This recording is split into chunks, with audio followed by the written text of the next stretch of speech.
Hello, hi, I am Lee Hill, your hair coach, and today we are talking about my experience with not only just Black women, but other race of women and their hatred towards one another. And I'm bringing this topic up because I talked about a topic last week and it stirred up some stuff.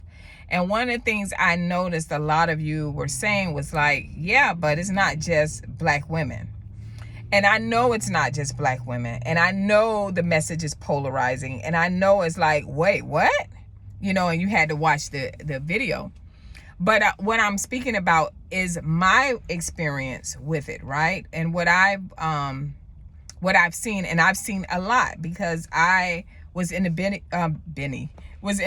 beauty world for over 23, 24 years, right? And so I experienced it from all different levels. And so I'm going to talk a little bit about some of the things I experienced as a Black cosmetologist. At the time, I was working for a very, very, one of the pillars of the beauty world. I was working for his company.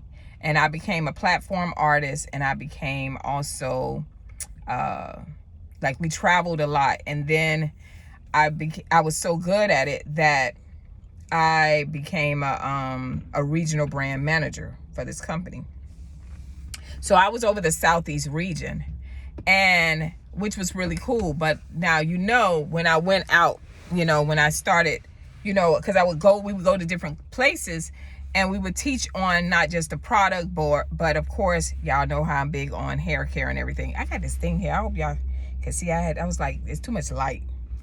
So anyway, I'm telling this story because I have many, many stories of that. So I don't want you guys to think that I'm just like getting at Black women or whatever. I think it's really sad because we need each other. We need to encourage one another. We don't need to be in a competitive world. And again, my channel is based on a lot of us are dealing with hair loss. And it is not by illnesses. It is not by, alopecia, as a lot of you may think. A lot of times it is because of bad practices. And then we think that our hair is permanently lost. And I am here to teach you, no, it's not permanently lost. So I'm going to add a link in there so you guys can click on it. And if you're interested if you are experiencing hair loss, this is a channel for you. It's not just going to talk about hair loss. It's teaching you about how to restore your hair, because a lot of you do not have permanent hair loss, but you believe you do because you just kind of gave up. So I have a course that's teaching you about that, and also teaching you how to have health care and self-love and everything else that this channel brings to you.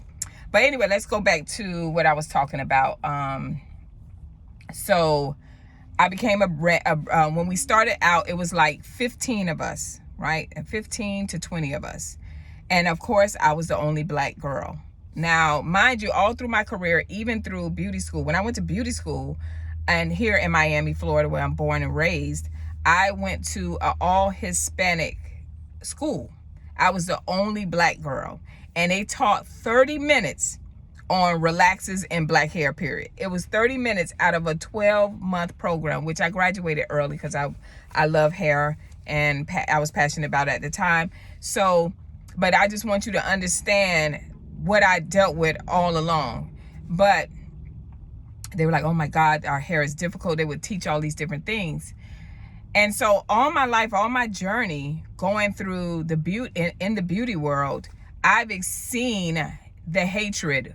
And yes, it's not just the Black women, but it's also the other races of women, right? And I've seen it firsthand. When I was in the school, they were like, oh, because, the way you carry yourself, they were like, oh, she's cool. They call me Lee Throna, right? So I embraced them because those are my sisters. Those are my sisters, and whatnot, and brothers that was in there in the barber school and everything. Okay, so now let's fast forward. Then when I came out of the school, I went to, I always did a Caucasian salon and I did a black salon. And the reason why I did both, because I wanted to keep my skill sets up, and I did not want to be the average hairstylist. I wanted to be the hairstylist that could do all hair, which I can till this day, right? So that put me on another plateau, right?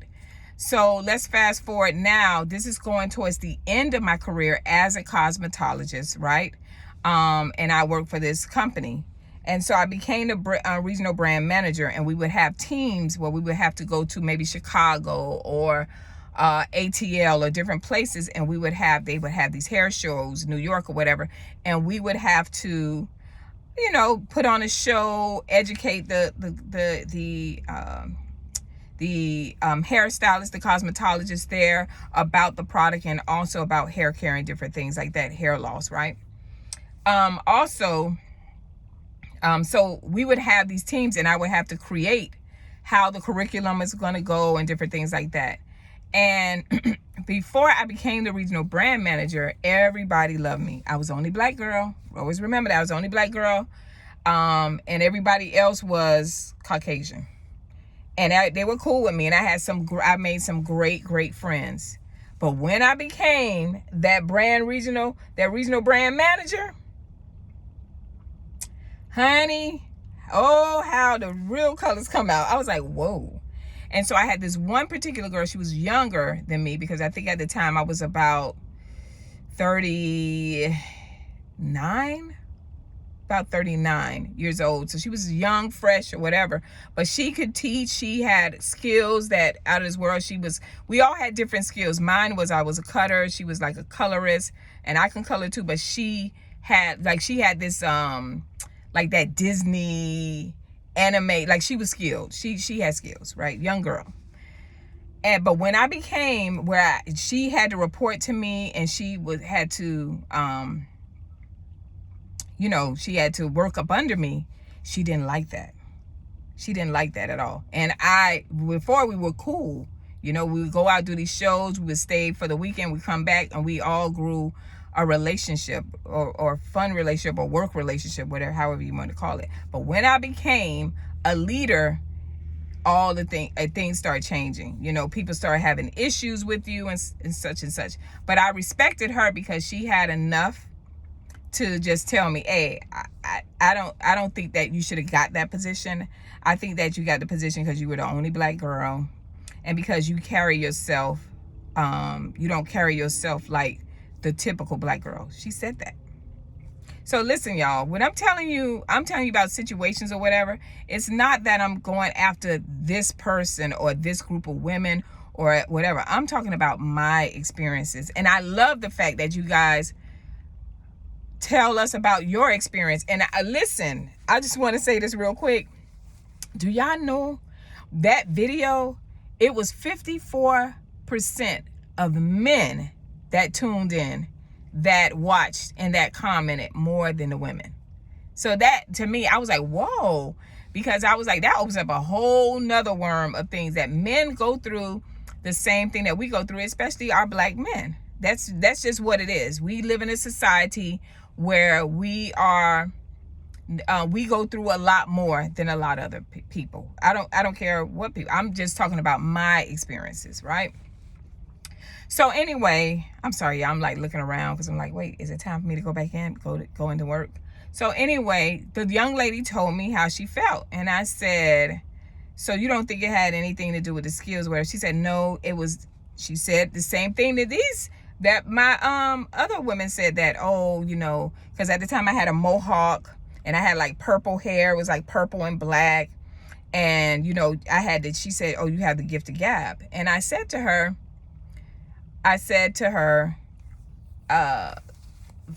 when somebody gives you a position, when God gives you a position, when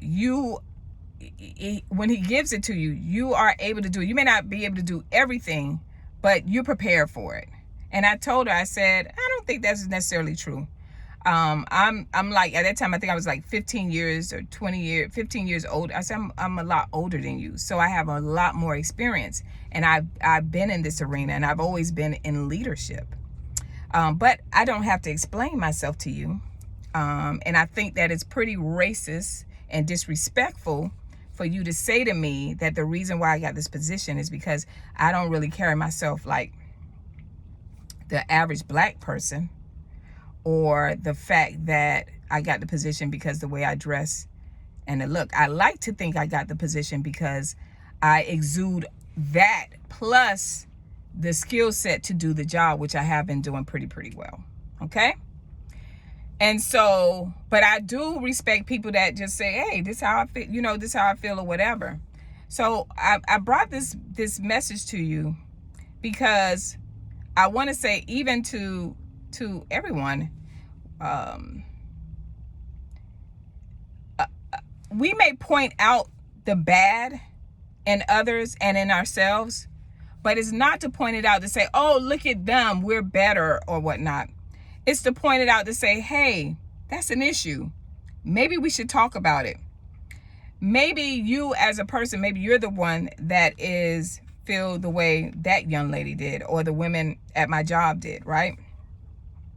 So you call people out on it so you can hold them accountable and you can make them change, right? You don't just curl, tuck your tail up under and you just, oh, I don't break. No, because I'm not a victim behind any of that. It happened and it happens and it's going to continue to happen because this is the world that we are in, right? So again, it is imperative that we understand that how we treat each other says a lot about how we feel about ourselves. And I understood that about that young lady. She felt threatened.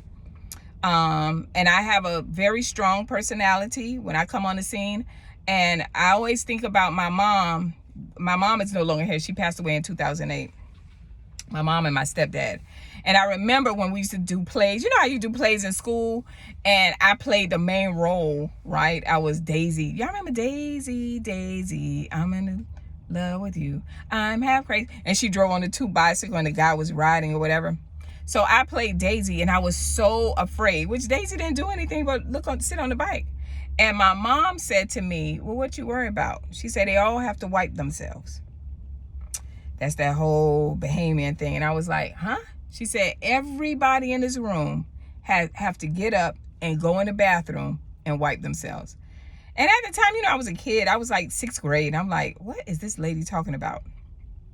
But that message, that simple wisdom carries me through a lot of things. So there are things that we may face in life, or we may face discrimination, or we may face hatred, right? But I always remember what my mom said. She said they all have to wipe themselves. That means that no one is better than you, and you are not better than others. However, when somebody tries to make you feel like they're better than you, or try to make you shrink who you are as a person, remember, they all got to do the same thing you have to do. And I know it's like, wait, they all got to wipe themselves. So when I come into a room full of people of power, I think of that and I step on and I walk out. And when I have to approach something that I'm not sure about or I'm afraid of, I step out and I remember what my mom says. And I also remember that there are younger girls that are watching me, whether you believe it or not. No, I'm not a celeb or anything like that, but I am an example to them. There are women that I was looking at all these women that are doing so many powerful things, women of color, Black women, Hispanic women, Caucasian women. I looked at that and I said, wow, look at the impact. The world has shifted so much that now we have women of power that are doing major things and helping us to change our paradigm, change our way of thinking, holding ourselves accountable, not being victims. And they stepping out and they go on stage and they're encouraging you. You got coaches and you got all these different things to inspire you, because we've been through a lot of trauma. Men have been through a lot of trauma, right? So we've been through traumas in our life, and that doesn't give us the excuse to have hatred towards someone else because they are okay with their life. And I think that's what it comes down to. When it comes down to everything, to be honest, people hate the fact that you are comfortable and you are happy with being yourself. People hate the fact that they saw you go through some trauma, but you made it out. And not only did you make it out, you're a better person for it. You embraced it. Now you're an example for other people to say, man, I remember when Lee went through such and such, but look at her, right? And so I think that's what it is as well. Like, you know how you go into a room and you're talking to people and people we prefer to be fake and, not have people be real with us. I'm one of those people, don't come ask me because I'm going to tell you the truth. And so when you have somebody, you come and they say, hey, Lee, I'm going through such and such and such. And you say, you probably wouldn't go through that if you didn't do this. They're looking for you to say, oh my God, you're a victim. They're looking for that whole giving you the excuses why they can't show up for themselves, or they want you to ride the excuse with them. Instead, they want you to give them the fluff. People prefer BS than the truth. And that's just what it is. And sometimes a lot of times we are walking truths.